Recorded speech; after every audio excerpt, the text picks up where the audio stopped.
Bueno, bien, esa es la actitud. Vamos a poner entonces aquí a grabar. Eh, Cuando quieran, muchachos, ya les di la opción para que puedan compartir aquí pantalla. Eh, Listo. Antes de comenzar, unas pequeñas recomendaciones, por favor, todos observar y revisar que el micrófono esté apagado para que no haya ninguna interferencia en el momento de la exposición. Cualquier pregunta o observación por el chat de Zoom, que ahí estaremos revisando. Gracias. Perfecto. Listo. Buenas noches, compañeros. El día de hoy, en la consulta del día de hoy, vamos a tener a nuestros especialistas Lady Agudelo, Sara Porras, Derly Espinosa, Natalia Montaño, José Góngora, John Muñoz y Dayana Suárez. Nosotros somos del grupo Gases Nobles, les vamos a hablar sobre el aparato digestivo. Cualquier pregunta o duda que tengan, pues se resolverá al final de la exposición, de la consulta, perdón. Entonces, vamos adelante con la consulta sobre aparato digestivo.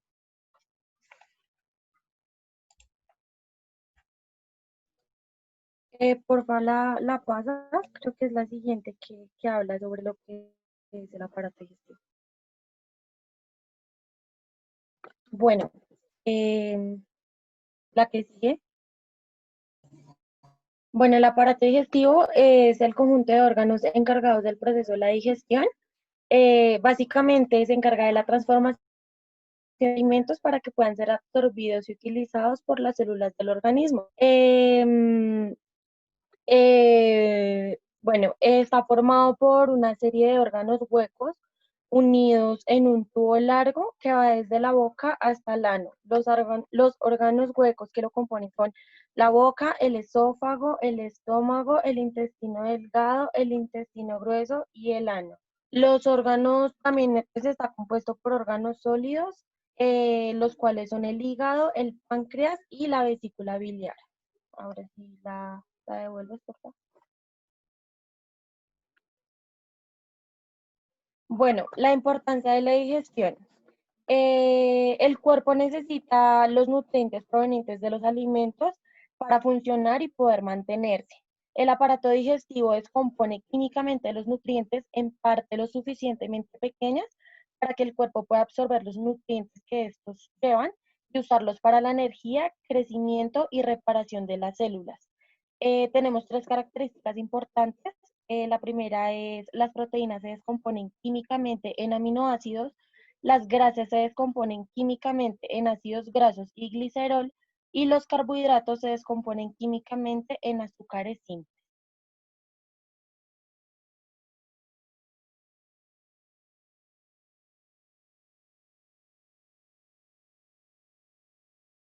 Bueno, buenas noches, compañeros y profe. Bueno, entonces a mí me correspondió enfermedades del sistema digestivo. Enfermedades del sistema digestivo son trastornos que algunas veces se denominan tracto gastrointestinal.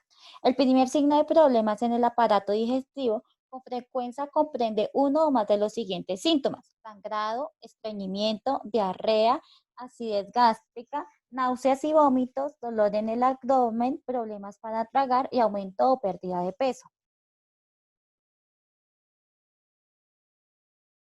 Compañero.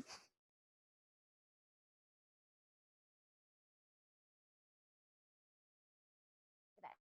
Enfermedades del aparato digestivo. Entonces, las enfermedades son gastritis, colitis, enteritis, úlcera gástrica, reflujo gastroesofágico, diverticulosis, diarrea, estreñimiento, sangre oculta en heces, varices esofágicas, varices gástricas, esofagitis, hiperclorida, cáncer de estómago, meteorismo, parasitosis severas, amibiasis y halitosis. Listo, bueno, una de ellas es gastritis, entonces la inflamación de las mucosas del estómago debido a la producción excesiva de ácido, perdón. Síntomas. En ocasiones no se presentan síntomas, pero lo más habitual es que se produzca ardor o dolor en el epigastrio. acompañado de náuseas, mareos, etc. Es frecuente encontrar síntomas relacionados a reflujo como gastroesofágico, como la acidez del estómago. En úlceras, heridas en la pared del tubo digestivo, sobre todo en el estómago y en el duodeno.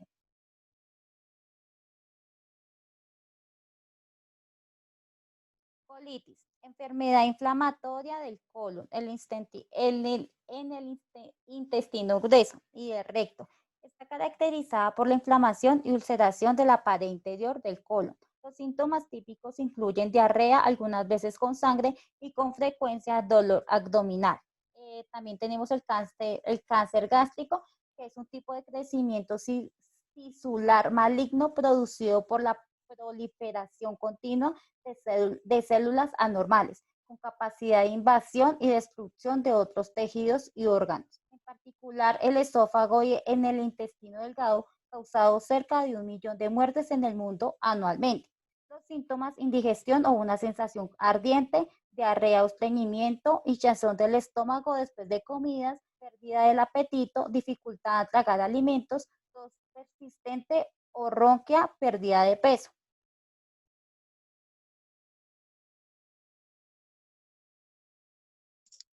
Buenas noches, yo les voy a hablar de cómo funciona el aparato digestivo.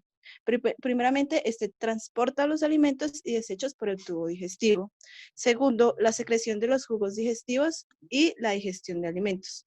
Tercero, de igual forma, también absorbe vitaminas, agua, proteínas y distintos electrolitos. Además de eso, otra de sus funciones es la circulación de la sangre por las vísceras gastrointestinales y la excreción mediante el proceso de defecación.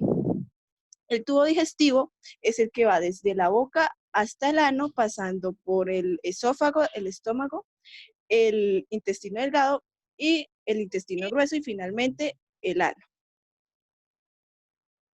Ya en la siguiente imagen vamos a poder ver la absorción que tiene el aparato digestivo de ciertos nutrientes. Por un lado está el duodeno. El duodeno es una parte del intestino delgado y está entre el final del estómago y el yeyuno. Ahí absorbemos hierro, aminoácidos y calcio. Ya en el estómago está el alcohol, agua y algunas pastillas. En el colon se absorben las vitaminas y en el yeyuno se absorben algunos electrolitos. Finalmente, en el ileón, que es la última parte del intestino delgado, se absorben vitaminas, agua y sales bilaterales.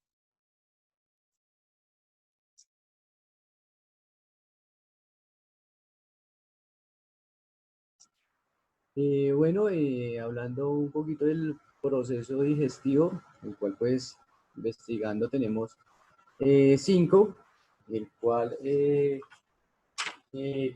primero es la ingestión, es el proceso en donde los alimentos son triturados por los dientes y se mezclan con la saliva, que se divide en 2 procesos, el cual es la masticación, que es la trituración de los alimentos, y la deglución, que son tragar los alimentos. La digestión, proceso de la digestión, las enzimas de los jugos gástricos descomponen los nutrientes en unas moléculas mucho más sencillas para que en el momento de la absorción las moléculas más sencillas puedan atravesar las paredes y sean transportadas por la sangre. En la asimilación, las células utilizan los nutrientes para obtener energía o para fabricar unas nuevas moléculas. Y por último, la defecación, que son las sustancias no digeridas o no absorbidas, son eliminadas por el ano.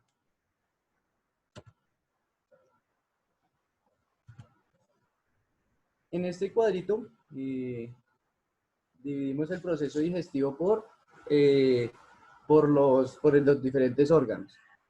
Tenemos a la boca, que su movimiento es masticar, y que el jugo digestivo es la saliva. Las partículas que se descomponen químicamente son los almidones o un tipo de carbohidrato.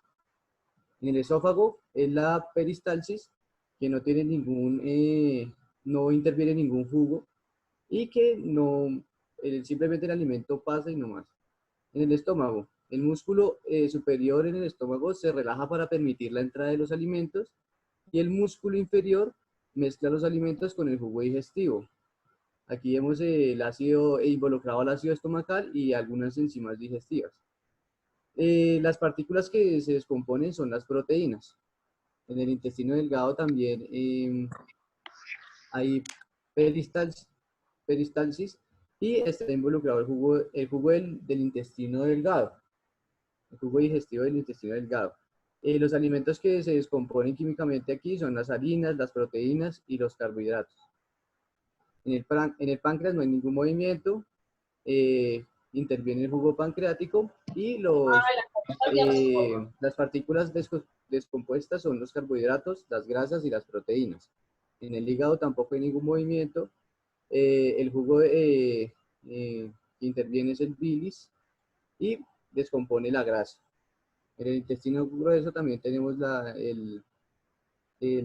peristalsis, que no hay ningún jugo, no interviene ningún jugo. Y los alimentos que se descomponen químicamente son las bacterias en el intestino grueso y que también pueden descomponer químicamente los alimentos.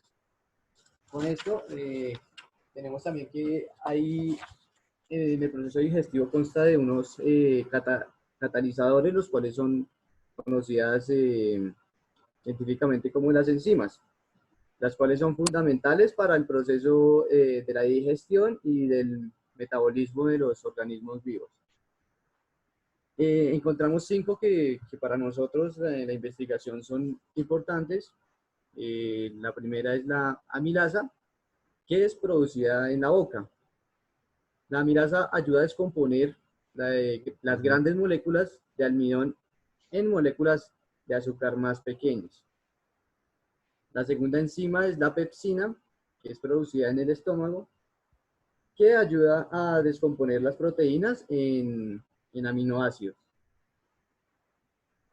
La tercera es la tripsina, que se produce en el páncreas y también ayuda en la descomposición de proteínas. Y la cuarta es la lipasa pancreática, que es producida en el páncreas y que su función es descomponer las grasas. Por último, la ribonucleasa y desoxirribonucleasa es producida en el páncreas y ya se ve afectada en la cadena de ADN y ARN.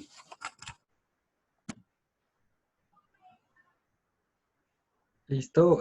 Buenas tardes, compañeros, profesor. Yo les voy a hablar de cómo se transportan los alimentos a través del tracto gastrointestinal. Entonces, el proceso, como ya lo mencionaba mi compañero José, el proceso se llama peristalsis, o es como todo el recorrido que realiza, o la función de los músculos intestinales. Entonces, es una serie de contracciones musculares como oleadas que transportan los alimentos a las diferentes estaciones de procesamiento del tracto digestivo. Como podemos ver en la imagen, los músculos, al momento de pasar el alimento, pues ellos prácticamente toman como un estado de relajación donde dejan pasar el alimento. Después de que pasa el alimento, se contraen como para evitar que se devuelva y a su vez empujarlos, seguirlos empujando en su recorrido hacia la parte pues, de abajo, por decirlo así. Esa es la peristalsis. Y la explicación como tal de cómo se transportan desde el proceso de la boca es el alimento al ingresar al sistema digestivo inicia un proceso donde los músculos del sistema se contraen o se relajan para permitir el paso del alimento, que junto con el esófago, el estómago y el intestino delgado, el intestino grueso, realizan esta actividad hasta llegar al recto. Durante este proceso, el organismo absorbe todos los nutrientes de los alimentos, así como también filtra las toxinas para luego desecharlas. Acá también podemos ver cómo están conformados los músculos, que son como una especie de fibras, las cuales tienen unas comuniones intercelulares, y en esas hendiduras tiene como una especie de núcleos que son los que reciben la información del cerebro cuando está transportando, cuando el intestino está transportando el alimento, y pues se contraen o se relajan para permitir el paso del alimento. Pues estas señales son enviadas del cerebro pues eléctricamente.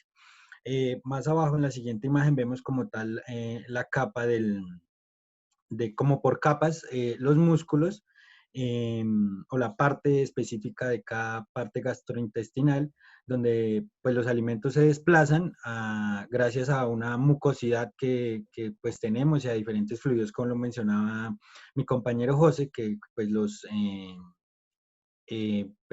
expulsa cada parte, el estómago, el esófago, para pues permitir el paso continuo sin interrupciones del alimento.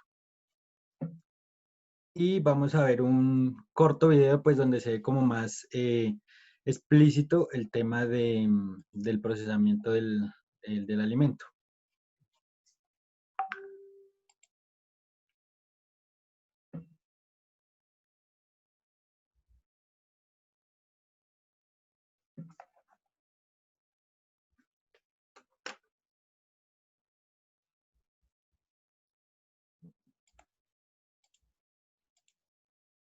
Permítame un momento, por favor.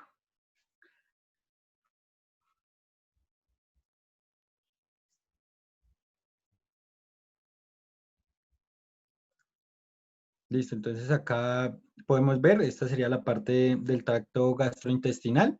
Acá serían las capas, y acá se observa como si esto fuera la parte del alimento, y cómo los músculos se contraen o se relajan al momento del paso del alimento. Y pues eso es una especie de, como lo dice el video, como un estímulo sensitivo, pues que el cerebro ya automáticamente recibe esa información y pues transporta toda o hace la función del músculo.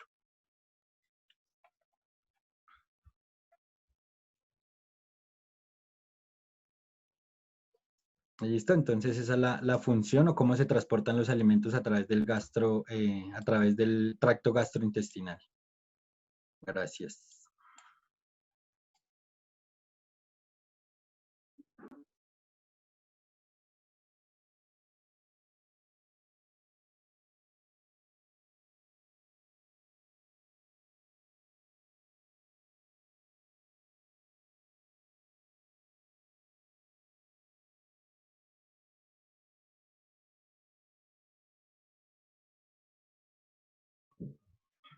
Buenas tardes, compañeros y el profesor. Yo soy John Anderson, por cierto, es que estoy en otro dispositivo. Listo, entonces para complementar más lo que han dicho los compañeros, vamos a empezar un paso a paso del sistema digestivo, que iniciaríamos primero que todo por la boca, que es el proceso digestivo donde comienza una persona masticando. Ahí se reúnen las glándulas salivales, producen la saliva, y luego un jugo digestivo que humedece los alimentos para transportarlos más fácilmente por el esófago hacia el estómago, para que el estómago le quede más fácil la absorción de los alimentos. Luego, como ya dijo el compañero, se dirige por el esófago, donde pues después de tragar, la peristalsis empuja la comida por el esófago hacia el estómago. Ya dirigiéndonos, nos dirigimos hacia el estómago. Compañero, la siguiente, por favor. ¿Listo? Listo, como le estaba diciendo, compañero, la que sigue, por favor. Listo. Después del estómago, las glándulas situadas en el reverdimiento del estómago producen ácidos. Esos ácidos son los estomacales y enzimas que descomponen químicamente los alimentos. Como dicen, los músculos del estómago mezclan la comida con estos jugos digestivos. Luego nos dirigimos hacia el páncreas. En el páncreas se produce un jugo digestivo que tiene enzimas que descomponen químicamente los carbohidratos, es decir, los convierten en grasas y proteínas. Es que estoy en una El páncreas... en este momento. Sí, me acordé ahorita que no te he enviado, lo tenía en la planilla de enviarte la cotización y no te la he enviado. Diana, por favor, tu Apenas micrófono. apenas salga esta reunión te la envío, ¿vale? Diana. Bueno, Bueno, vale. estés bien, gracias. Ok, yo espero. Listo. Entonces, el páncreas suministra el jugo digestivo al intestino delgado a través de pequeños tubos llamados conductos. Después del páncreas, sigue hacia el hígado. El hígado produce jugo digestivo que es llamado bilis. Los puestos. Que en sí ayuda a digerir las grasas y algunas vitaminas. Yo vi ahí. No está bien, este no está. Que colaboran con los micrófonos, por favor. Entonces, pero no. Es que por eso yo les dije, la niña vino a botar el zapato por ahí, porque qué día me botó una camisa por allá, me tocó que bajar otra con la pantaleta esta señora, para que me diera permiso. Qué pena, compañeros, cortar así la exposición, pero pues no podemos continuar mientras hayan compañeros que tengan los micrófonos abiertos. Me toca que me pongan algo ahí, porque ya tengo las cosas y las notas por ahí.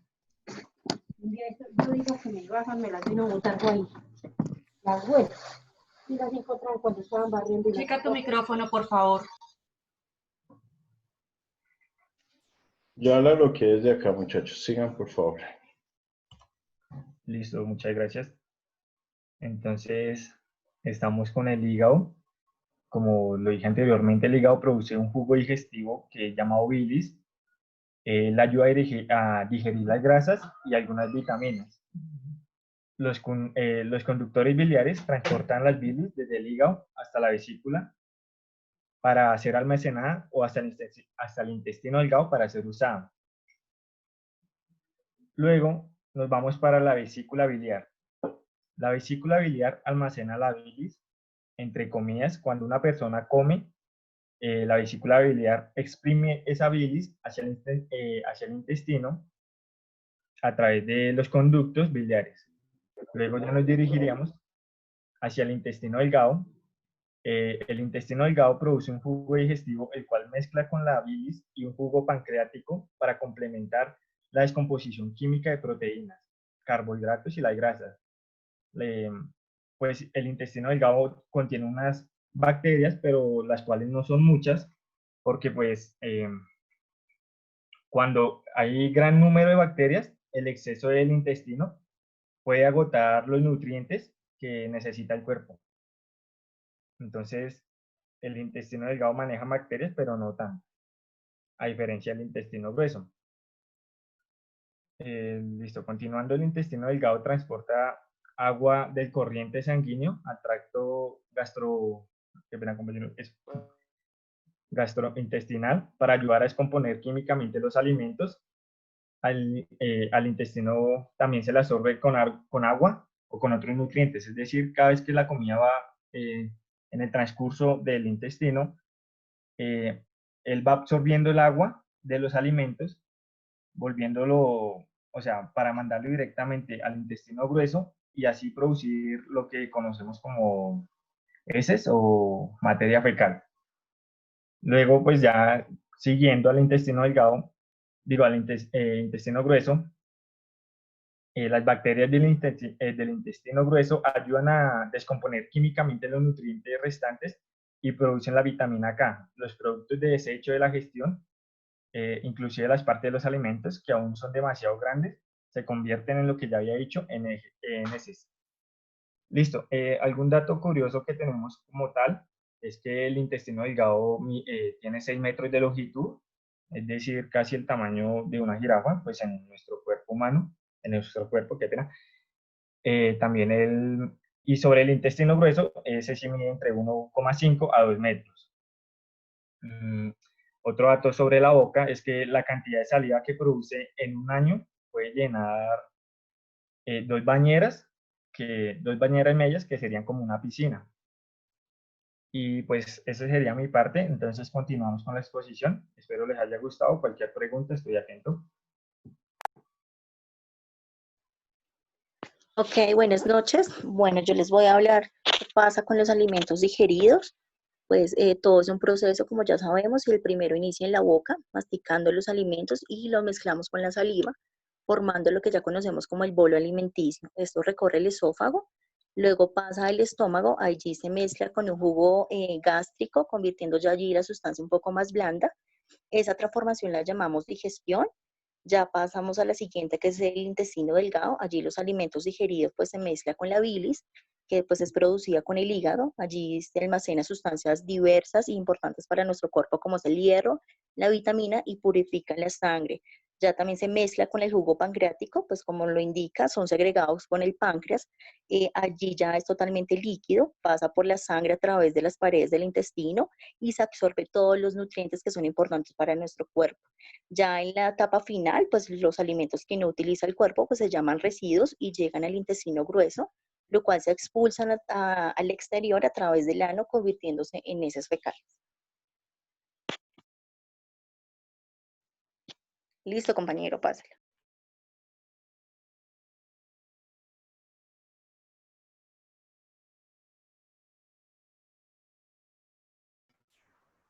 Bueno, por temas de conexión a internet, la compañera no puedes poner en vivo, pero les voy a mostrar un pequeño audio que envió explicando esta parte, así que pues si me regalan un momentico y ya se los reproduzco.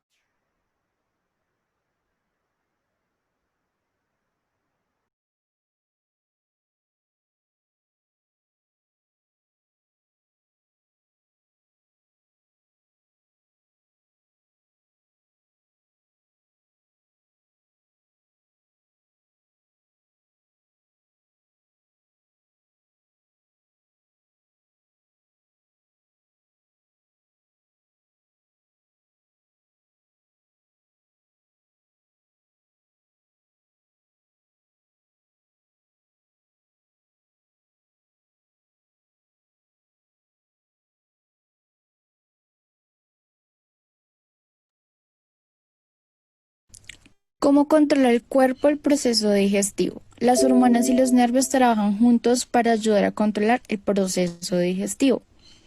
El sistema nervioso humano consta de dos zonas muy diferenciadas.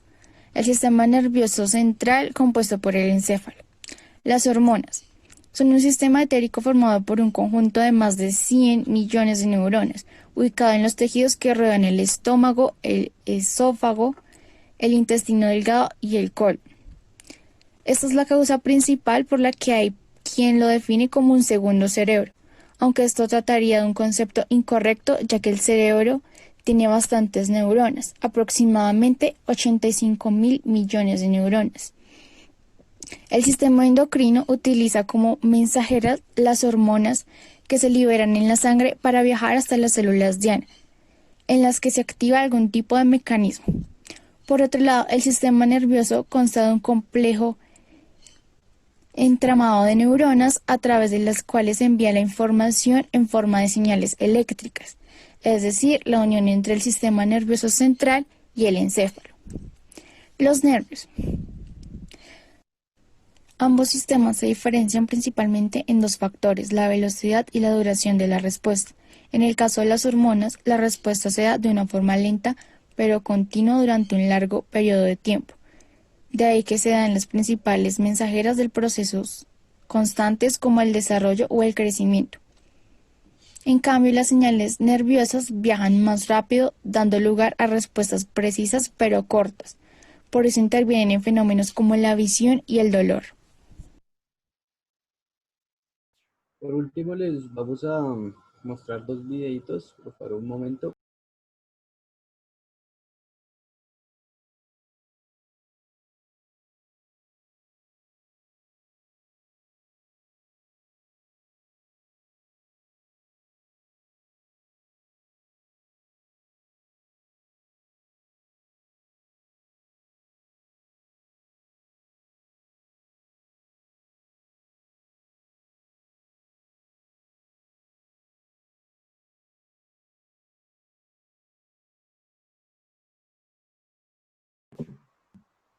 Qué pena, compañeros. Tenemos ahí un problema técnico, pero ya seguimos con ustedes.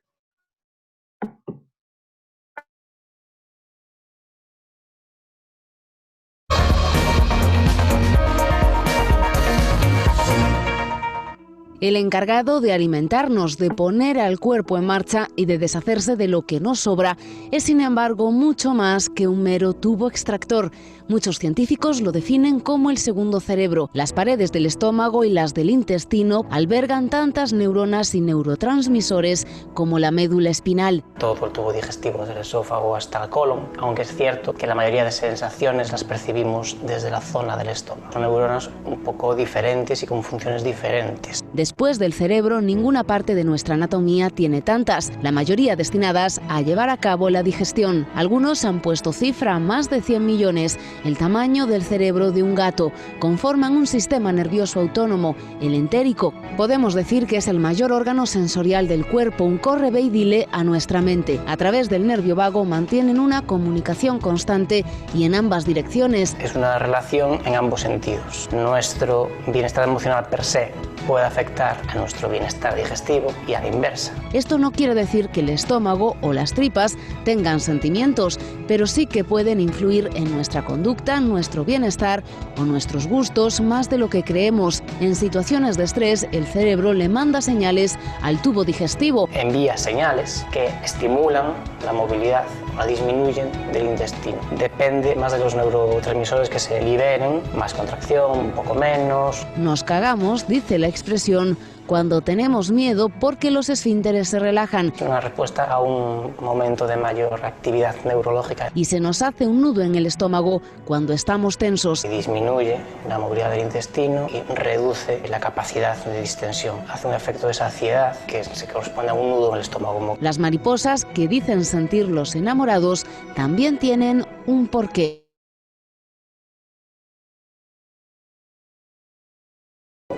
Que nos entra ante esta situación. Es una respuesta fisiológica y evolutiva, adaptativa. El tubo digestivo alberga además el 90% de la serotonina, la molécula que pone en movimiento a las tripas, pero que también modula el estado de ánimo. Un estudio publicado en Science vincula el hambre con el mal humor y un carácter puntualmente agresivo. Resulta que la dieta es la principal fuente de triptófano, un aminoácido necesario para que el cuerpo produzca la serotonina. Si no comemos, sus niveles disminuyen y ahí la respuesta. Cuando no calmamos esta sensación, se liberan otras hormonas que aumentan el estrés, aumentan la sensación de disconfort. Las benzodiazepinas, cuyas propiedades sedantes se utilizan en los ansiolíticos, también se producen aquí.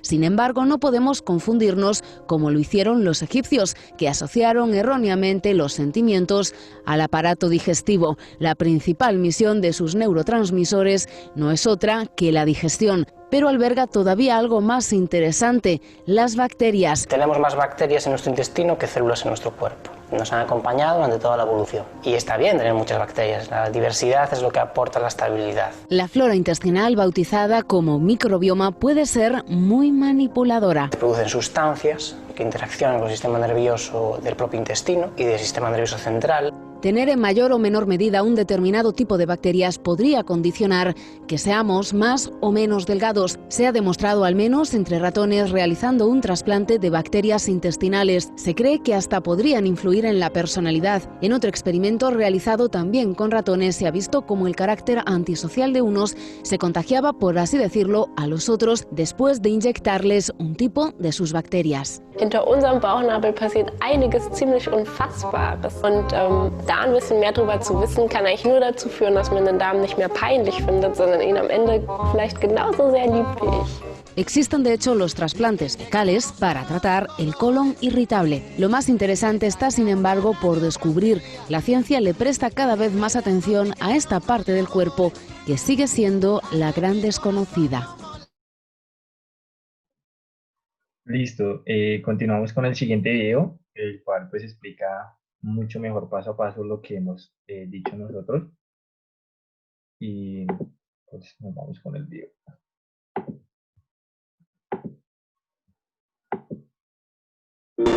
El viaje comienza cuando el humano se dirige al comedor de la oficina. Abre su lonchera y, bueno, me encuentra allí.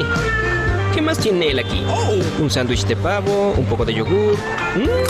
Veo que ya mordió el sándwich. Ahora es mi turno. Me ha introducido en su boca. Oh, llegó el momento. Debo ser honesto, aquí hay bastante humedad y calor. La boca es la puerta de entrada al sistema digestivo. Ese sistema está diseñado específicamente para transformar los alimentos en nutrientes útiles que te mantienen con energía y ayudan a que tus células crezcan y se reparen. Así que, una vez que tomas el primer bocado de lo que estás comiendo, prendes la máquina de la digestión. A medida que masticas, la comida se divide en pedazos para facilitar el proceso. La saliva es útil, ya que se mezcla con la comida y la descompone aún más. De esa forma, tu estómago no tiene que digerir trozos enteros de comida. Por cierto, aquí hay un dato curioso. La cantidad de saliva que produces en un año podría llenar 2 bañeras medianas. Casi como una piscina llena de baba. ¡Wow! De verdad está lloviendo saliva aquí. ¡Uy! Mejor me cuido de esos dientes. No quiero terminar como el chico pavo de allí. Y es difícil porque este chico está usando su lengua para enrollar comida alrededor de su boca y hacia sus dientes. En serio, hoy no tengo ganas de convertirme en mermelada. Así que voy a evitar toda esta masticación. Bajemos por el tobogán. ¡Woohoo! Ahora nos dirigiremos a la garganta, también llamada faringe. No una bifurcación. ¿Hacia dónde voy? De Tin Marín, de Dopingüe. Parece que por aquí debemos ir. Espera, creo que me equivoqué de camino otra vez. ¿Por qué todo está temblando? Ay, pobre humano, está tosiendo como loco. Alguien dele una buena palmada en la espalda. Ahí está, de vuelta a la normalidad. Lo siento, amigo. Eso estuvo cerca. Casi termino en sus pulmones. Eso no sería bueno. Muy bien, estoy de vuelta en el camino, así que vamos a intentarlo de nuevo. Me he metido correctamente en un tubo para tragar que lleva el sofisticado nombre de esófago. Me gusta llamarlo el tobogán de comida, pero es mucho menos espacioso de lo que imaginaba. Me estoy quedando un poco aplastado aquí. ¿Cómo sigo bajando? Ya veo. Los músculos de las paredes del esófago de este chico están apretando detrás de mí y relajándose delante de mí. Este es un proceso llamado peristalsis y es lo que me mueve a través de su sistema digestivo. Un par de segundos después, y ahora hemos llegado al final del túnel. Aquí hay un músculo que se abre para permitir que los alimentos ingresen al estómago y evita que se vuelvan al esófago. Es un poco como la seguridad del aeropuerto. Solo soy un turista. Señor, déjeme entrar. Yupi. He pasado a través de la válvula y dentro del estómago me recuerda a un saco. Y déjenme probar estas paredes. ¡Wow! Esta está fuerte. Es todo músculo. De hecho, no estoy sorprendido. El estómago retiene, mezcla y muele la comida en papilla, por lo que tiene que ser bastante fuerte. Honestamente, esto no se ve muy... ¿Qué es eso? Esto quema a lo loco. ¡Ay, qué caliente! Tengo que salir de este ácido estomacal o de lo contrario me convertiré en líquido o pasta como el emparedado de pavo de allí. Está bien, he venido preparado. Traje este pequeño y práctico dispositivo que me envolverá en una burbuja protectora. Tu comida generalmente no tiene esto, pero oye, yo soy una uva con contactos. Es confidencial. Ahora solo tengo que presionar este botón. Ahí. Ahora puedo seguir hablando contigo todo el tiempo en lugar de convertirme en gelatina de uva. Siguiente parada, el intestino delgado. Este órgano largo y serpenteante se compone de 3 secciones. Y cuando digo largo, lo digo en serio. Si lo extiendes, lo que no recomiendo hacer porque necesitas que esté enrollado dentro de ti, obtendrás un tubo que mide más de 6 metros en longitud. Sí, tan largo como una jirafa de alto. Todo dentro de tus entrañas. Debo decir que hace bastante calor aquí. Casi se siente como un centro turístico tropical, excepto que estoy en un océano de bilis. Oh, sí, estoy protegido en mi pequeña burbuja, no te preocupes. La bilis es crucial para digerir la grasa y eliminar todos los desechos de la sangre, así que agradece que tu hígado la produzca. Tu páncreas también ayuda en el proceso con algunas enzimas positivas. Y esa cosa de allá que parece una pera es la vesícula biliar. Se encuentra debajo del hígado y guarda la bilis hasta que llegue el momento adecuado. Hermano, esta cosa está muy enrollada, ¿no? Me estoy mareando un poco por los giros y vueltas. Pero ya no hay vuelta atrás. Estas paredes intestinales que se contraen me siguen empujando hacia adelante. Parece que ya estoy en la sección final del intestino delgado y en la próxima etapa de mi viaje, el intestino grueso. También conocido como el colon, es un tubo muscular de 1,5 a 2 metros de largo. Sostén el teléfono. Shh, ¿puedes escuchar eso? No estoy solo. Estoy rodeado. Se están acercando más. Son bacterias. Hay montones de ellas aquí. Ay, no. ¿Acaso esta persona está enferma con algún parásito intestinal o algo así? No. Tus intestinos necesitan bacterias para ayudarles a descomponer alimentos, vitaminas y nutrientes para que tu cuerpo pueda usarlos. ¿Qué tal, amigos? Oye, ¿qué es esa pequeña cosa colgando ya en la entrada. Ah, ese debe ser el apéndice.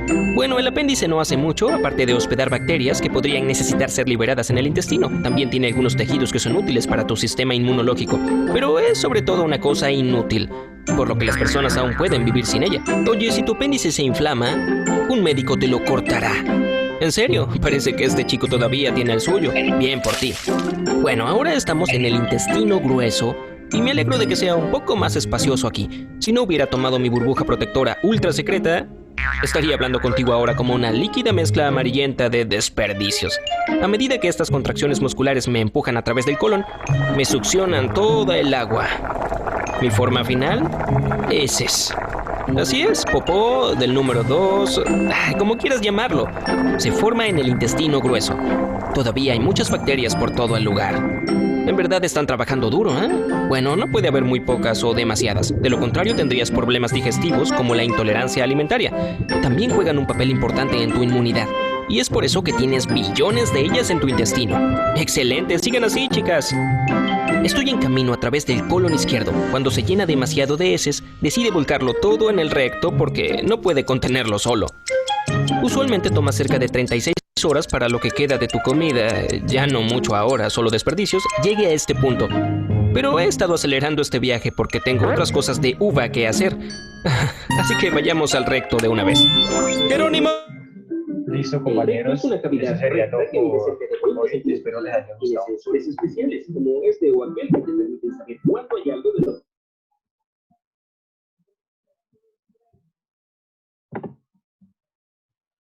Eso fue todo, nuestra ponencia del grupo Gases Nobles. Bien, muchachos, muchas gracias. ¿Preguntas para sus compañeros?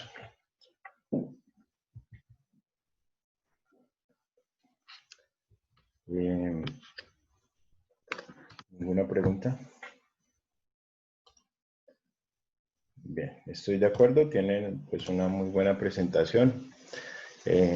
Sería bueno en las siguientes presentaciones que generemos algún tipo de cuestionario para socializar o para hacer algunas preguntas con relación al tema que cada uno de ustedes está preparando y socializando con nosotros. Bueno, a manera de repaso. Bien, entonces rápidamente vamos a continuar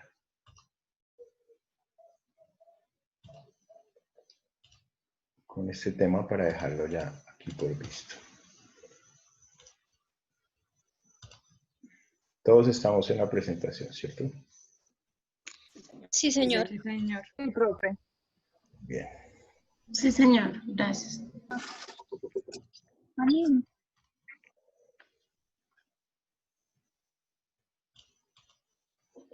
Bueno, muchachos, entonces, en ese orden que llevamos de la organización biológica, ya hemos hablado de las células, hemos hablado de los tejidos, esos tejidos forman órganos y esos órganos terminan formando nuestros sistemas orgánicos. Aquí tenemos algunos ejemplos, tenemos nuestro sistema respiratorio, que involucra órganos como los pulmones, claramente, los bronquios, la tráquea, ¿sí? Nuestro sistema muscular, nuestro sistema esquelético, nuestro sistema circulatorio y el sistema digestivo que acabamos de ver con nuestros compañeros. Y el sistema nervioso no menos importante, acá por mencionar algunos. Hoy entonces estamos hablando pues, de ese sistema digestivo. Entonces, claramente el sistema digestivo no es otra cosa que un aparato conformado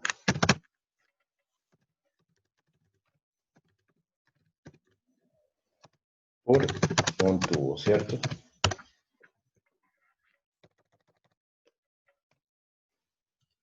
¿Qué lo caracteriza?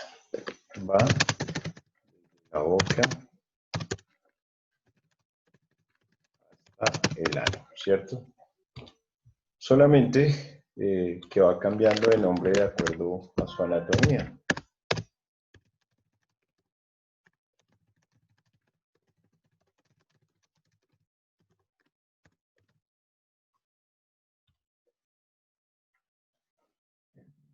Esto sería, digamos que, parte de lo que nosotros tenemos que conocer de nuestro aparato digestivo. Es un tubo que va desde la boca hasta el ano, es el mismo tubo, solamente que va cambiando de nombre de acuerdo a los sitios por donde va pasando en nuestra anatomía.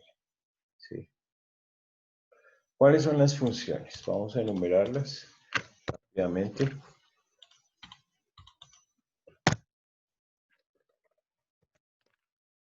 ¿Cuáles son entonces esas funciones?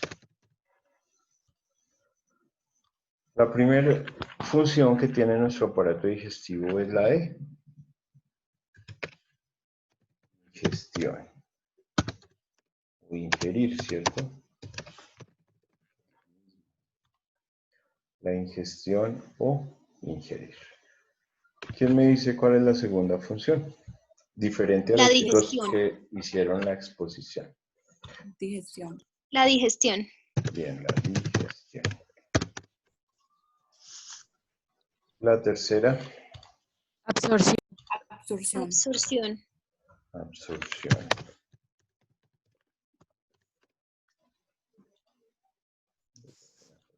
Bueno, démosla así. La siguiente. Asimilación. Y por último, Defecación.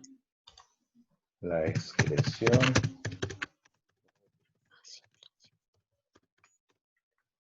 Bien. Muy bien.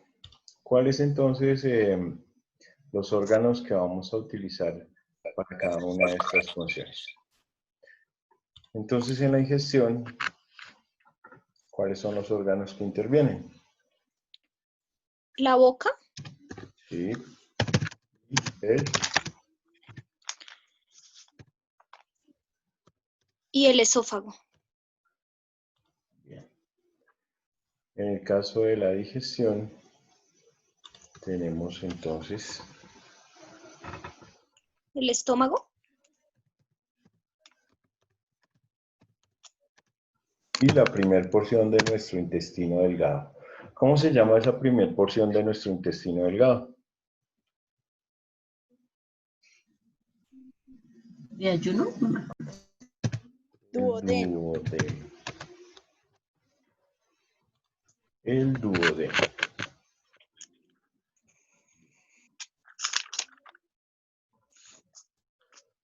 La absorción se va a dar en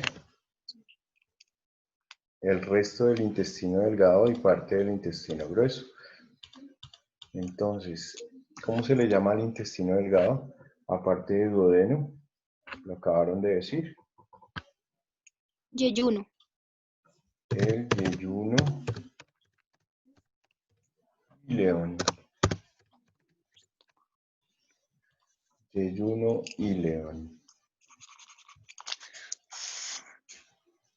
La asimilación tiene que ver con colon. Y la defecación tiene que ver con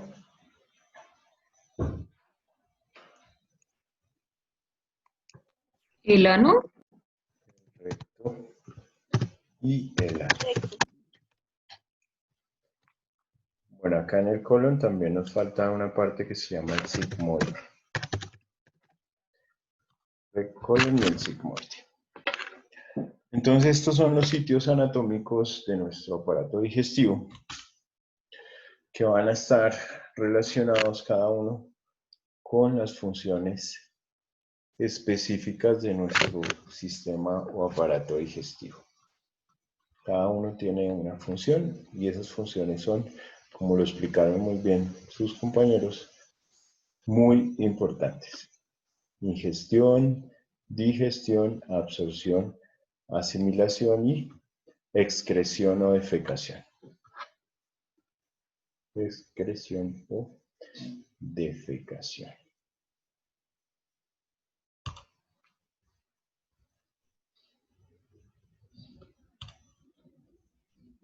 Bueno, perfecto. ¿Ya tomaron nota de esto? Sí. Desde la presentación. Bueno.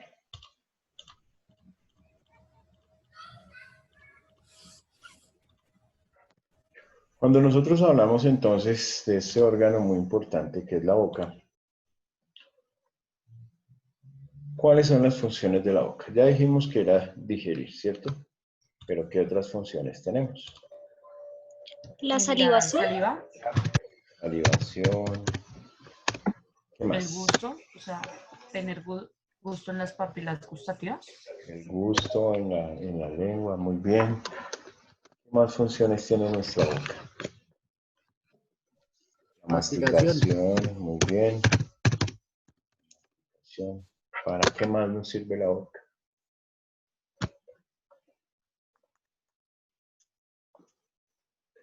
Me van a decir, como me dijo una chica esta mañana, que para besar.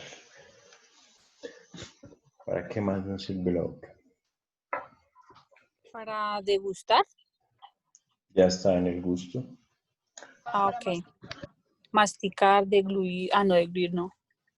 Para hablar. Exactamente, la fonación. También La sirve. fonación. ¿Qué significa, profe? Disculpe. Fonación significa hablar o emitir sonidos. Ok. Emitir sonidos a partir de la boca. Para triturar, ¿no? Digamos que eso está dentro de la masticación. Y también nos sirve la boca para respirar. ¿Cierto? Cuando nosotros tenemos una congestión nasal, pues utilizamos la boca como vía accesoria, ¿cierto? Y generalmente la usamos para respirar. Bien.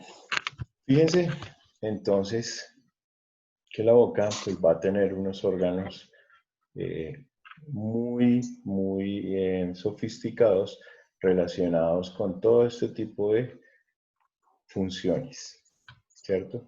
Entonces, en la salivación vamos a tener las glándulas salivales. ¿Cuáles son las glándulas salivales?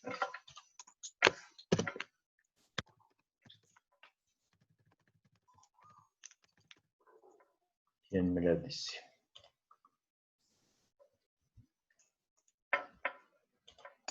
Son 3. Les voy a ayudar con una, las parótidas.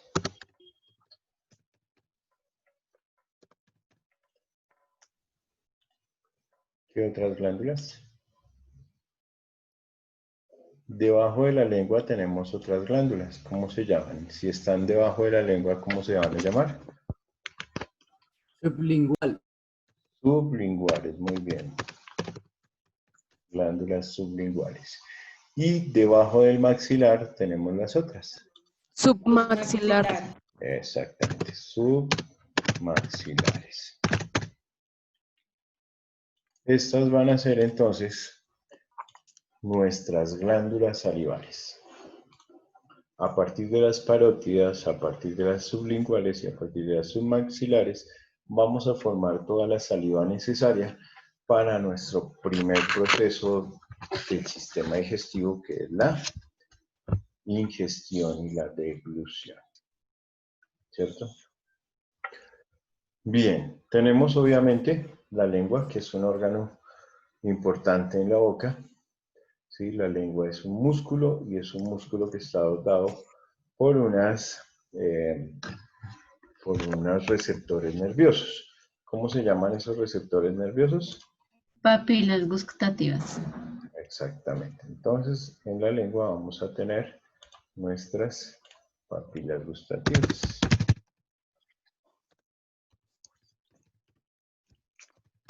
Muy importantes. Son la parte de nuestro sistema nervioso receptor que están provisionadas por esas papilas gustativas. Estas papilas gustativas van a tener una distribución en la lengua característica. Entonces, en cada parte de la lengua nosotros vamos a percibir ciertos sabores. Por ejemplo, ¿en qué parte de la lengua percibimos el sabor dulce?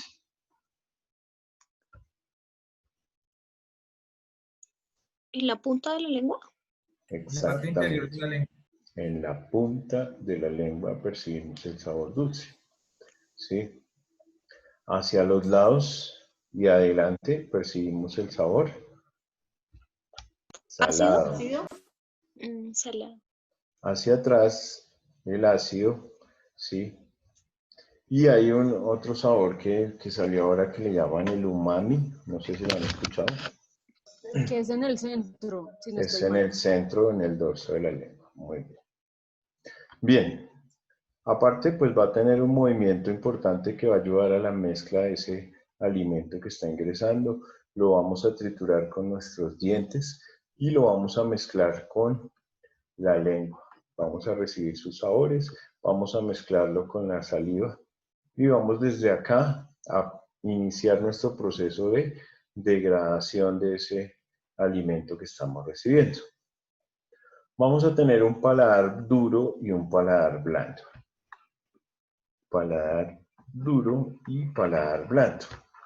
¿Dónde está el paladar duro y el paladar blando? En la parte superior de la boca. Entonces, en la parte superior y anterior de la boca tenemos nuestro paladar duro. Es duro porque está compuesto por una lámina de hueso. Si lo ven acá, es una lámina de hueso. Y eso hace que en esta parte de la boca tengamos esa consistencia dura y se llama el paladar duro. Pero si lo continuamos hacia atrás, vamos a encontrar algo que se llama el paladar blando. ¿Cuál es la importancia del paladar blando? ¿Alguien me podría decir? ¿Alguien sabe? Ayudaría para tragar los alimentos. ¿Para qué, Juan? ¿Para tragar?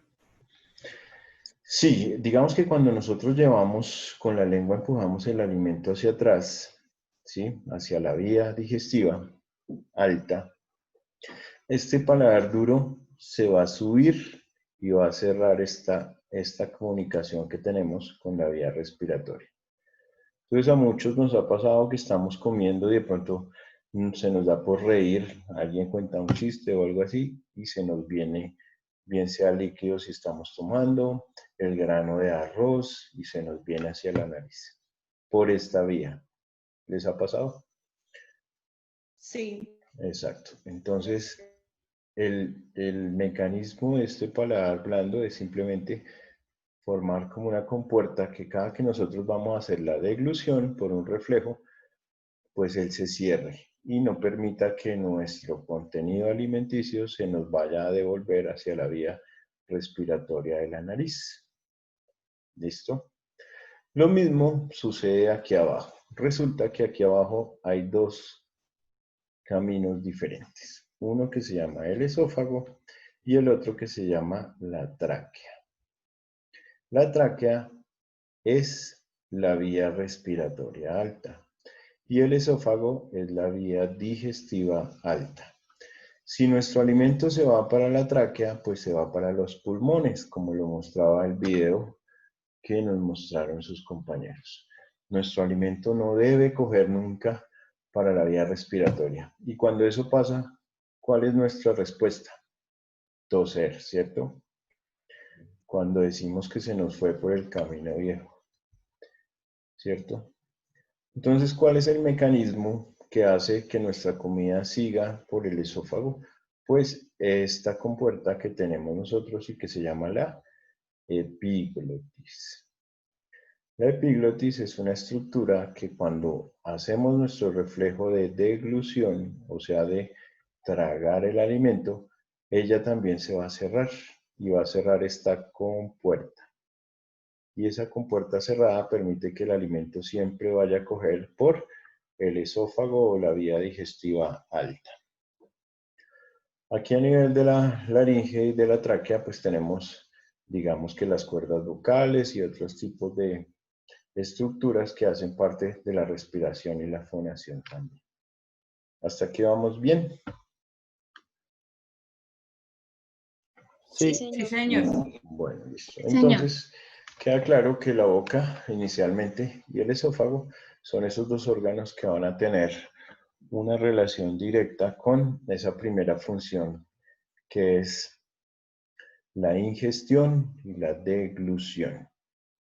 Deglución, deglutir los alimentos o ingerirlos. Bien, vamos a borrar acá la parte de la anatomía de la boca. Siguiente. Vamos a hablar aquí un poquito del esófago. El esófago entonces es un tubo también que viene desde la boca y que va a limitar por arriba con la boca y por abajo con el estómago, ¿cierto? Por arriba limita con la boca y por abajo con el estómago.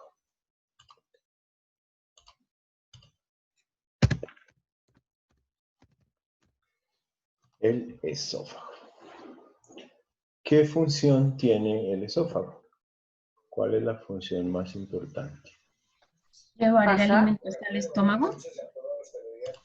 Solamente una función de transporte. Prácticamente a nivel del esófago no se ocurren muchos cambios fisiológicos. Digamos que aquí no vamos a aprovechar nutrientes, a degradar el bolo, no. Casi todo eso se hizo en la masticación. Y desde el momento en que nosotros tragamos hasta que llegue el estómago, realmente no pasa mucho tiempo, ¿cierto? Que si no la comida se nos quedaría por el camino. Entonces el esófago es, más que todo, tiene una función de transporte. Y para cumplir su función, pues está recubierto por una musculatura lisa especializada para eso. Recuerden que los tejidos de músculo liso son los de las vísceras, ¿cierto? Y ese músculo liso tiene unas características que va a generar un movimiento en el cual el bolo alimenticio siempre va a estar dirigido en ese sentido. Nunca hacia arriba, sino siempre en el sentido distal. ¿Cómo se le llama a eso? Los que estuvieron pendientes. Ese movimiento muscular. Peristalsis. Peristalsis. Peristaltismo. Exactamente.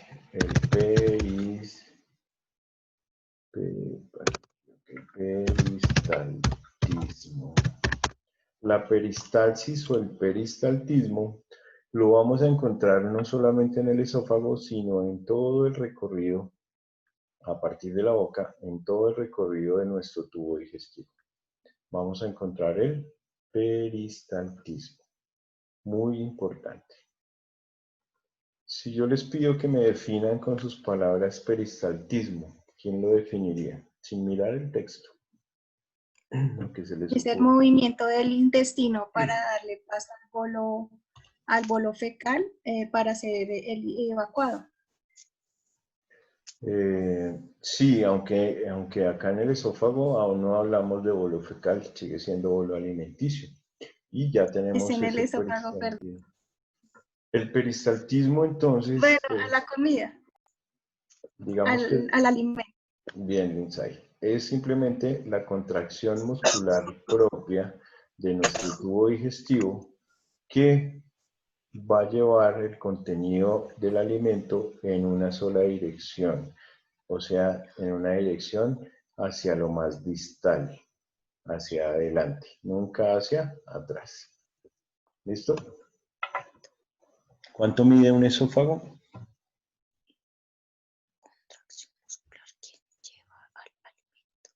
Como 25 centímetros. No alcanza. 15 centímetros aproximadamente. Sí, aproximadamente entre 15 y 20 en algunos casos, dependiendo de la anatomía del paciente. Bueno.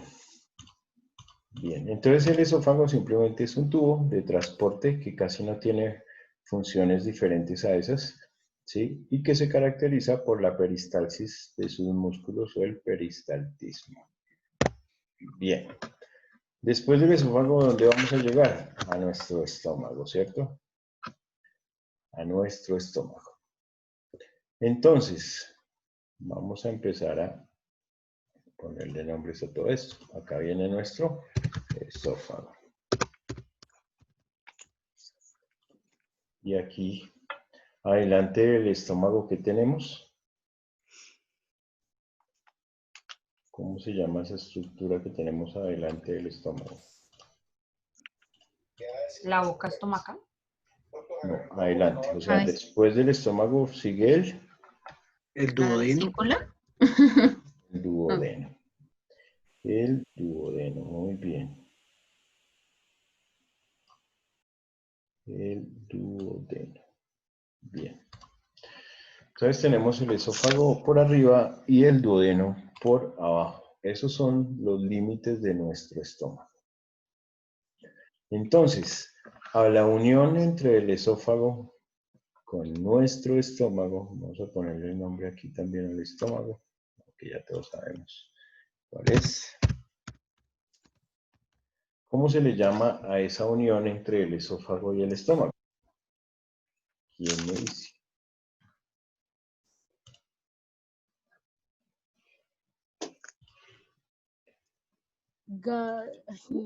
Gastroesofágica. Gastroesofágica. Sí, puede ser la unión gastroesofágica. Ese es un nombre válido. De hecho, así se encuentra en muchos sitios, pero tiene un nombre característico. Y ese nombre es el cardias. No se les vaya a olvidar. Pregunta de examen. La unión entre el esófago y el estómago se llama el cardias. La unión entre el esófago y el estómago se llama cardias. La unión entre el estómago y el duodeno se llama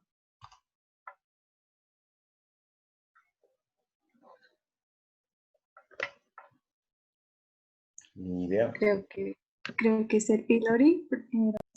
El píloro. Ese Así, píloro. casi. Muy bien, tienes la idea, eso es importante.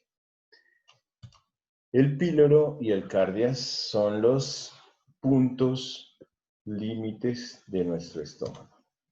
Entonces el estómago está limitado con el esófago por el cardias y el estómago está limitado con el duodeno por el píloro. Estamos hablando de la anatomía del estómago. El estómago tiene una forma de J, ¿cierto? El estómago tiene una forma de J. Y el estómago tiene tres partes en su interior. En la parte de arriba se llama el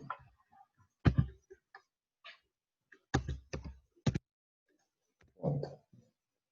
En la parte media se llama el cuerpo.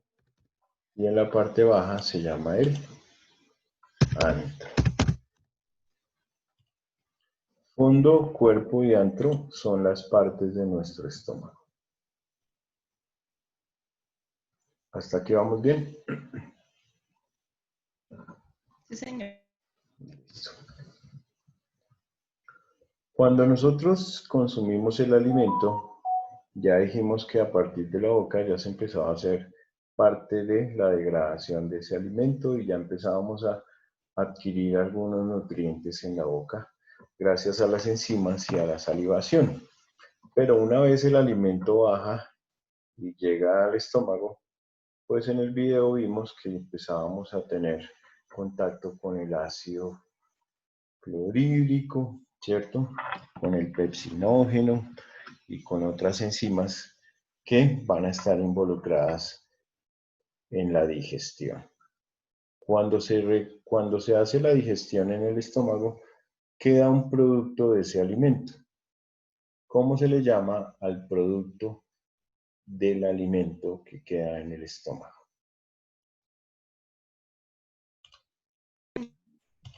¿El bolo fecal? ¿Oh? Cuando tú hablas de fecal, Ya es en el intestino. Está. de fecal es que ¿Sí? ya tienes materia fecal, o sea, deposiciones, excremento. ¿Listo? Entonces a esta altura todavía no hay. Todavía no. Entonces, ¿cómo se le llama a ese Entonces el bolo contenido? alimenticio. El bolo alimenticio cambia de nombre en el estómago. Se llama el quimo. No lo escuché mencionar. El quimo, que está aquí, entonces es el contenido de alimento en el estómago. El quimo es el contenido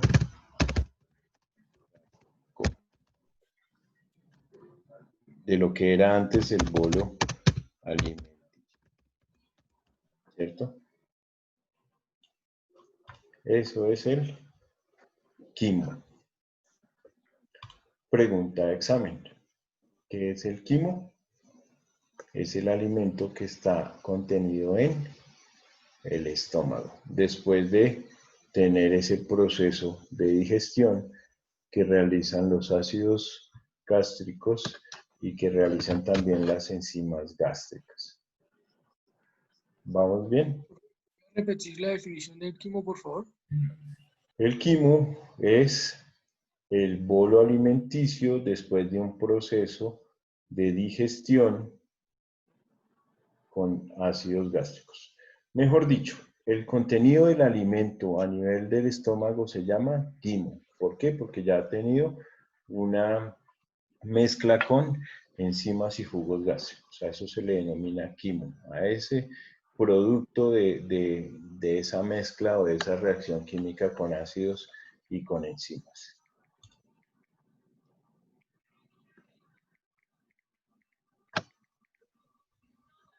¿Listo? Gracias. Bien. Perfecto. Cuando el alimento sale de acá del estómago, bueno, vamos a poner aquí otros ejemplos. Ya queda claro lo del quimo, vamos a borrarlo aquí.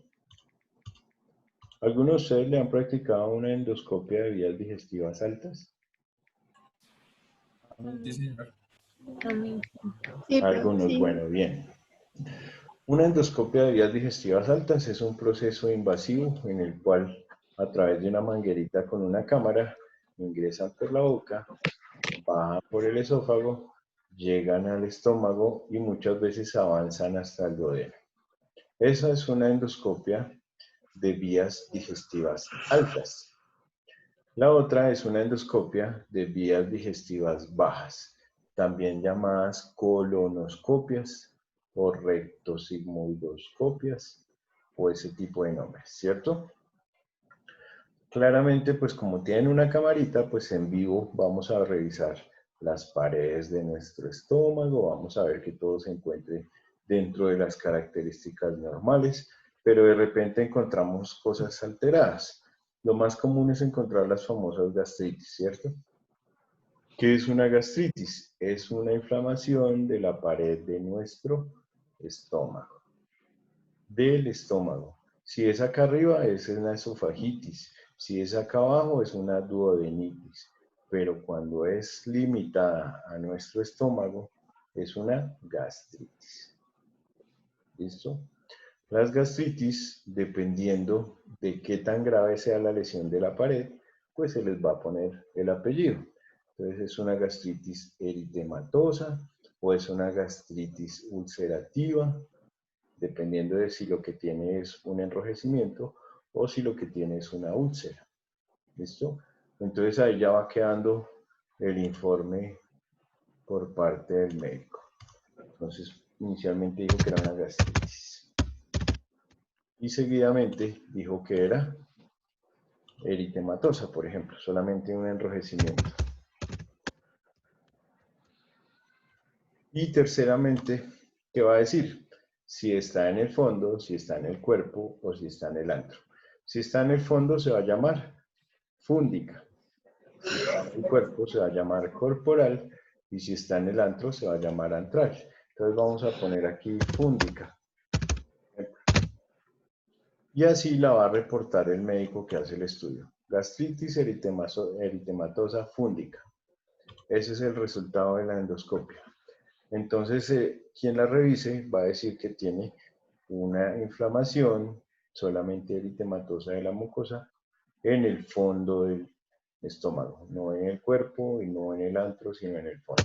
Si fuera corporal sería en el cuerpo y si fuera antral sería acá abajo. ¿Listo? Si él considera que la lesión amerita tomarle una biopsia, pues le toma un pellizquito de la pared, lo saca y lo llevan a patología. Eso es lo que se hace en una endoscopia. ¿Por qué es importante clasificar las vías digestivas entre altas y bajas? ¿Por qué? ¿Qué se les Profe, no ocurre? le entendí bien la pregunta. ¿Por qué es importante esa división anatómica entre vías digestivas altas y vías digestivas bajas? ¿Por qué creen ustedes? Pues se me ocurre que porque las vías digestivas altas, no, iba a decir una tontería, pero no es así. No, Perdón. tranquila, o sea, Es que iba a decir que era como estéril, pero realmente ahí hay alimento. O ahí ya se vuelve una parte estéril el intestino, ¿ya no? no, ser? lo que pasa es que uno tiene que, cuando va a examinar a un paciente, digamos que uno limita las digestivas altas de las bajas, porque así mismo va a mandar sus exámenes. Entonces si yo sospecho algo en el colon, pues yo le voy a mandar una colonoscopia. Pero si yo sospecho una gastritis, pues mando una endoscopia alta.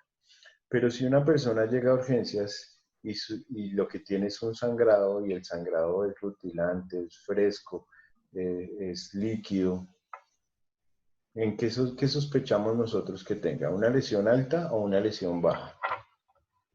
Pues Sí, si el sangrado es alta. por nariz y boca, es alta, es una hemorragia de vías digestivas altas. Bueno, Pues bajo. y si el sangrado es con las deposiciones, si es solamente al hacer del cuerpo y sale sangre en gotas, que uno ve la sangre fresca, Bajas. es obviamente, pensamos en una En ese lesión caso baja. sería una colposcopia. Una colonoscopia.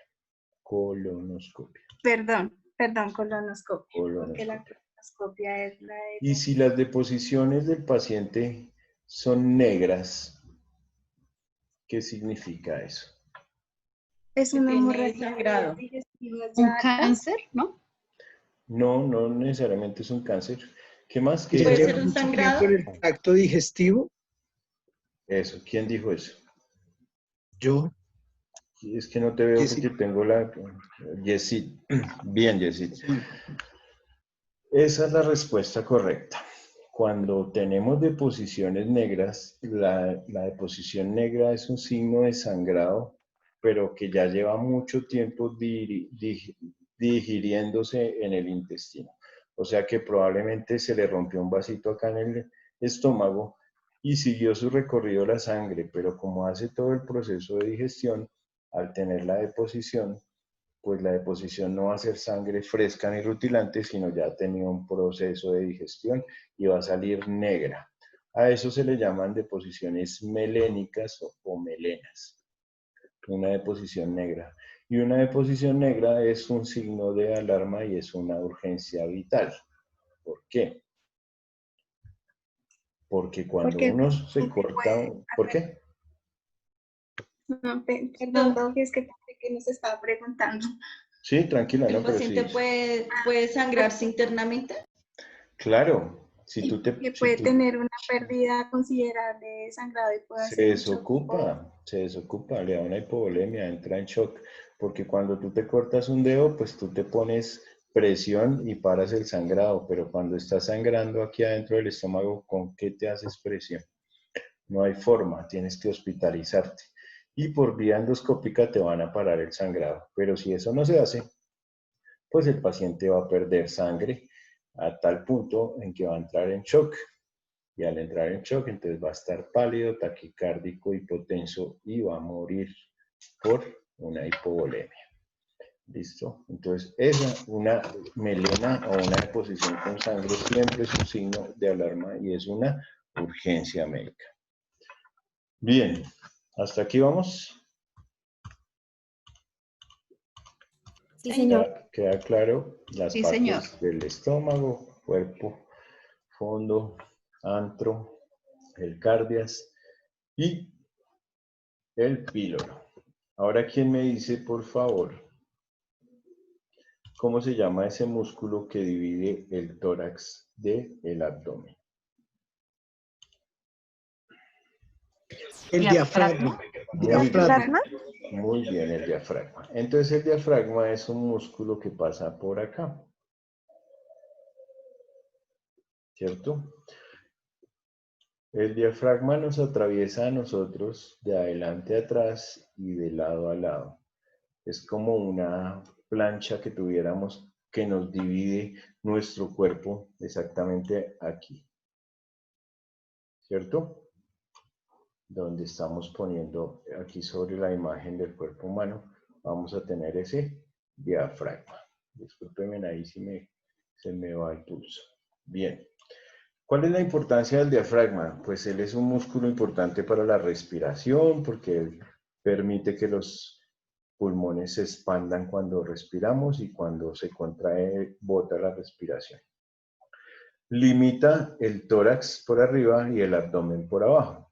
Entonces ese diafragma o ese músculo que nos atraviesa va a ser un límite entre esas dos cavidades, la cavidad torácica acá arriba y la cavidad abdominal acá abajo.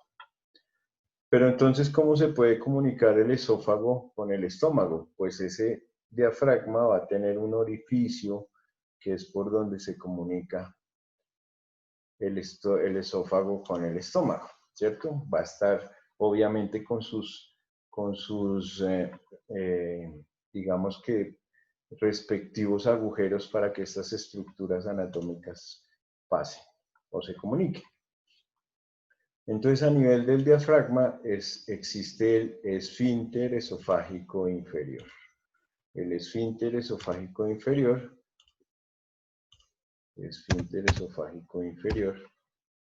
es esa estructura que va a estar acá en este punto.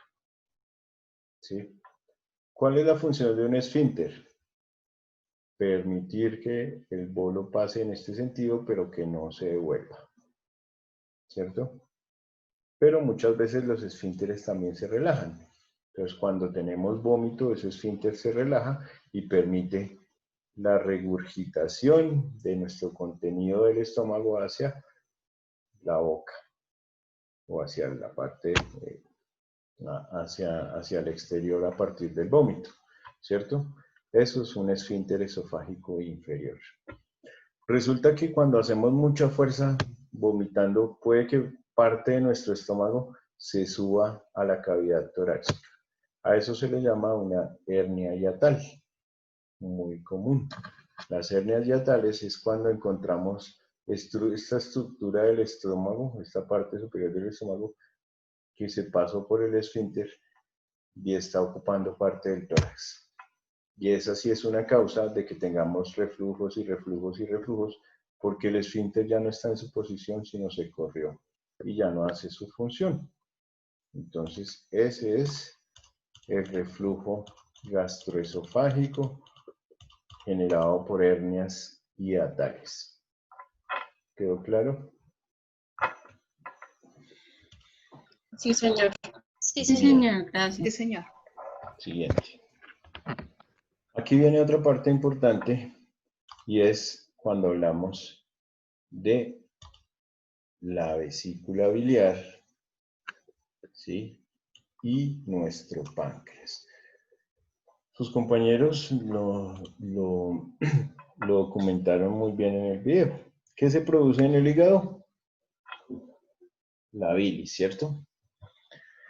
Nosotros en el hígado producimos bilis. ¿De qué color es la bilis? Verde, ¿cierto? Verde amarillenta. La bilis va a bajar desde el hígado, se va a drenar por unos conductos. Se llaman los conductos hepáticos. Conducto hepático derecho y conducto hepático izquierdo.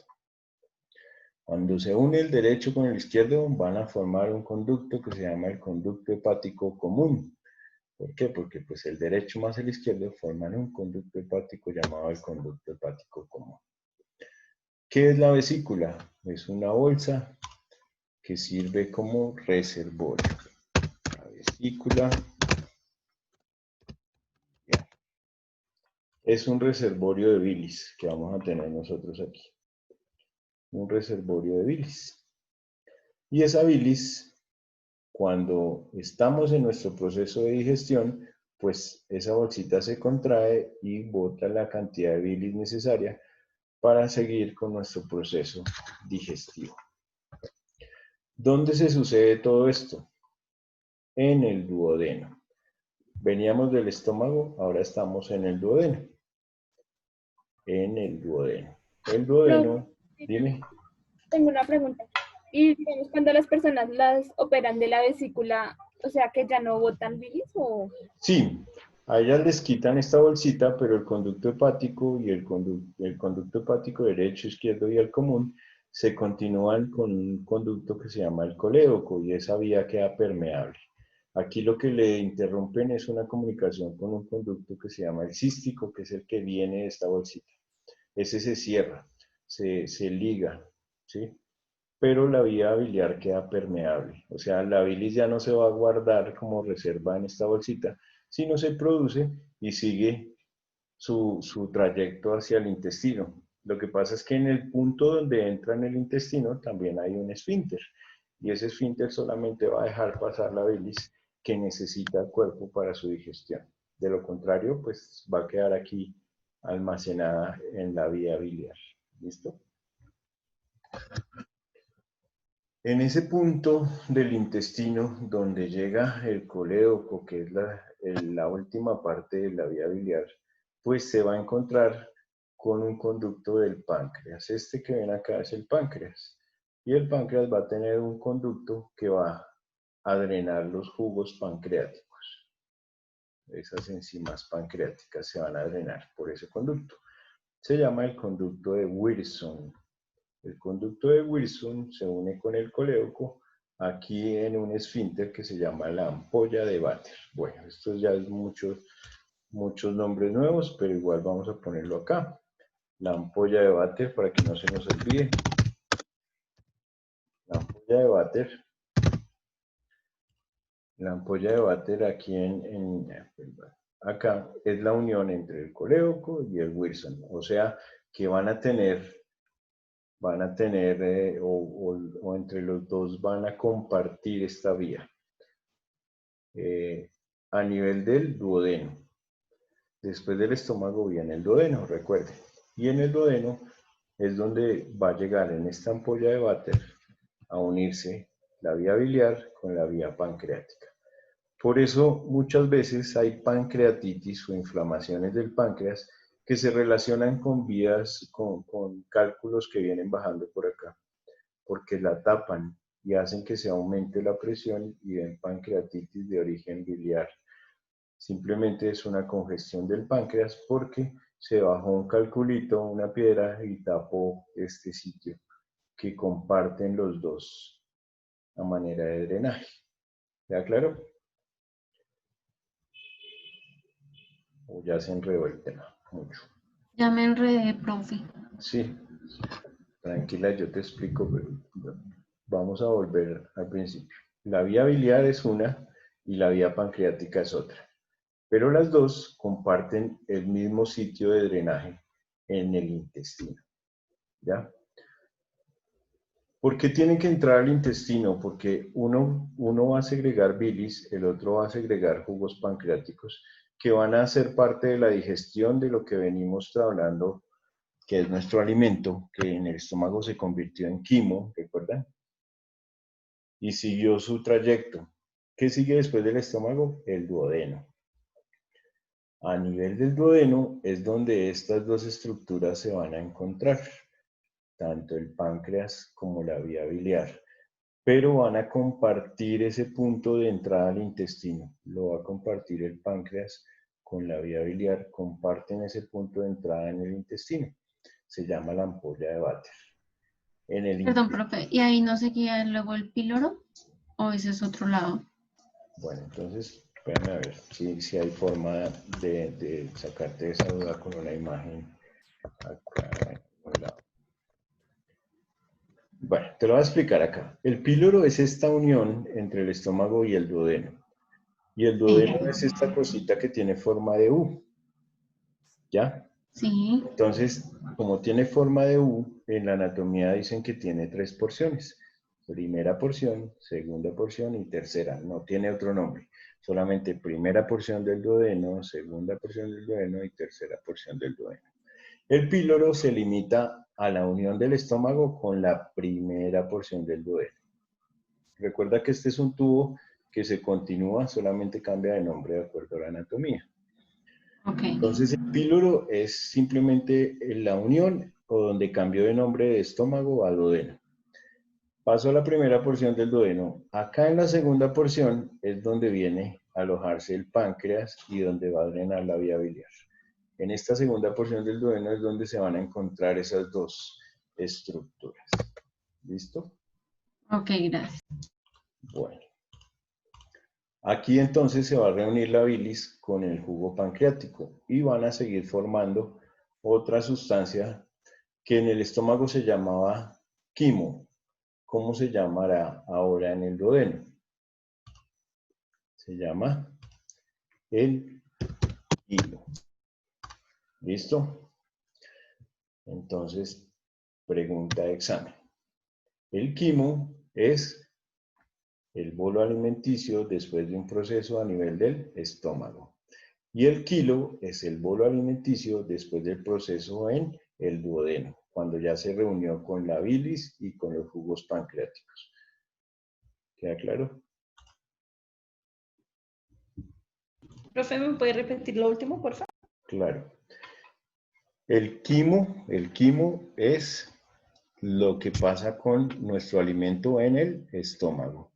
Y el kilo es lo que pasó con nuestro alimento en el duodeno, obviamente después de reunirse con el jugo del páncreas y con la bilis en el duodeno. Gracias. Bien. Quimo y kilo.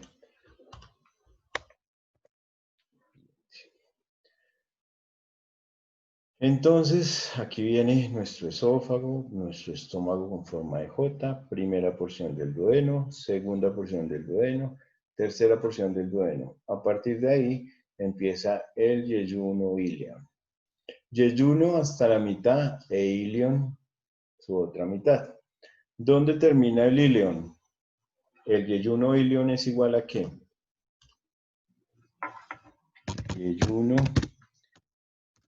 ilion es igual a intestino. ¿Intestino delgado? Delgado, muy bien. Eso es, el intestino delgado es el yeyuno ilion que tenemos acá. Cuando el intestino delgado termina aquí en el ilion, pues va a terminar en una válvula que se llama la válvula ileo, porque es la parte más distal, el ilion, ileocecal. ¿Por qué se llama ileocecal?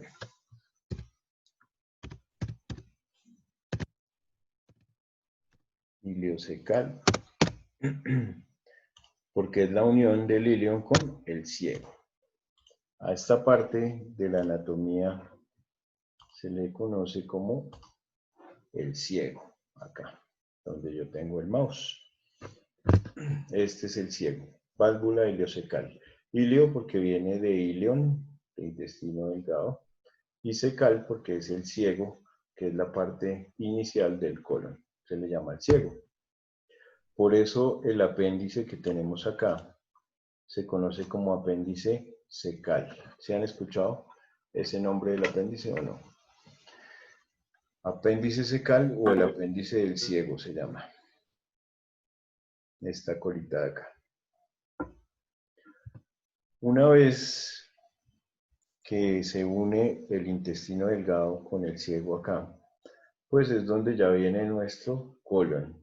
Colon ascendente, colon transverso, colon descendente, sigmoide, recto y ano. Ese es en conjunto todo nuestro aparato digestivo. ¿Por qué le da uno peritonitis? Pregunto yo. ¿Qué es la peritonitis? No es cuando se destruye por consumir pepas o algo así. O sea, de frutas y esas cosas. Profe, ¿no es la complicación por el apéndice? Cuando no se trata a tiempo el apéndice. Bueno, sí y no. La apendicitis. Pero les voy a explicar. Todo esto que ustedes ven acá son vísceras, ¿cierto? Abdominales, ¿cierto? Resulta que esas vísceras abdominales tienen una capa que las recubre. ¿Listo? Yo soy malo para dibujar, pero pues esto es lo que me da el lápiz. Esa capa es como una túnica que está por encima. ¿Listo? Es una túnica que va aquí por encima, cubriendo todas las vísceras. ¿Cómo se llama esa túnica? Esa túnica se llama el peritoneo. ¿Queda claro? El peritoneo es la túnica que recubre las vísceras. ¿Listo? Resulta que si a cualquier altura de nuestro intestino nosotros nos rompemos una tripita, pues, ¿qué es lo que va a salir del intestino? Sus compañeros lo dijeron en la presentación. Bacterias, productos de desecho, ¿cierto? Y si nosotros tenemos unas bacterias porque se nos rompió el intestino, en el caso del apéndice, que es el más común, pues nos da una apendicitis, que cuando se perfora va a drenar bacterias. Y da peritonitis. Y van a inflamar esa pared o esa túnica que recubre, y la inflamación del peritoneo se llama peritonitis. ¿Listo? Inicialmente la peritonitis es localizada. Quiere decir que no todo el que le da peritonitis se muere, si tiene una atención médica inmediata, por decirlo de alguna manera. Pero si no se trata a tiempo, porque no tienen la disponibilidad, los recursos, están lejos del centro asistencial, no le pusieron cuidado, se descuidó, la peritonitis se vuelve generalizada y eso sí termina en una sepsis y posteriormente casi que la muerte, casi siempre es letal. ¿Ya? Fue una pregunta, ¿qué síntomas da la peritonitis en sí? ¿Qué síntomas da la apendicitis o la peritonitis? La peritonitis. Pues digamos que la peritonitis ya es una inflamación de esa túnica y da síntomas que se conocen como respuesta inflamatoria sistémica. Entonces te da taquicardia, te da fiebre, te da un dolor intenso en el estómago que no te pueden tocar porque tú te defiendes como si fuera una tabla. Cuando tú vas a tocar el estómago no puedes oprimirlo, no te dejas. Hay una defensa muscular voluntaria de tu cuerpo, ¿sí? Pero sobre todo la fiebre, la taquicardia y una leucocitosis en los exámenes. Se disparan los leucocitos o los glóbulos blancos a manera de defensa. ¿Listo? Esos son los síntomas. Y una pregunta, profe. ¿Es verdad que cuando uno lo operan de apendicitis, le puede dar peritonitis después? Si la sutura, porque eso es cortarte un pedazo de intestino, si ellos ligan bien y cierran bien, eso se llama una invaginación que debe hacer uno en este sector. Si eso se hace de manera adecuada por un especialista que es un cirujano, pues no tiene por qué. No tiene por qué. El problema es donde quede un punto suelto y quede saliendo material de desecho o materia fecal, pues te va a dar una peritonitis. Pero generalmente ellos utilizan unas técnicas que son, digamos que ya instauradas desde hace mucho tiempo y la práctica médica pues es la que hace al maestro, como dicen por ahí. Casi eso no sucede. ¿Quién iba a preguntar algo?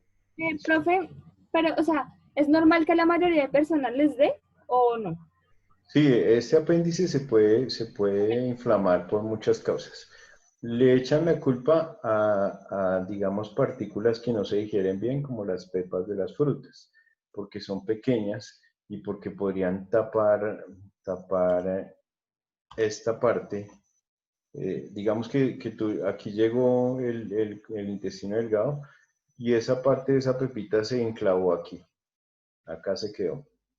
Pues resulta que el apéndice empieza a inflamarse y a inflamarse y a inflamarse porque no tiene cómo drenar, se obstruye, ¿sí? Entonces casi siempre esas partículas de la digestión que tienen un tamaño pequeño y que pueden meterse ahí en ese tubito e inflamar, ¿sí me entiendes? Pero pues puede pasar, eso es una lotería, no necesita herencia, eso no es hereditario, simplemente da porque sí.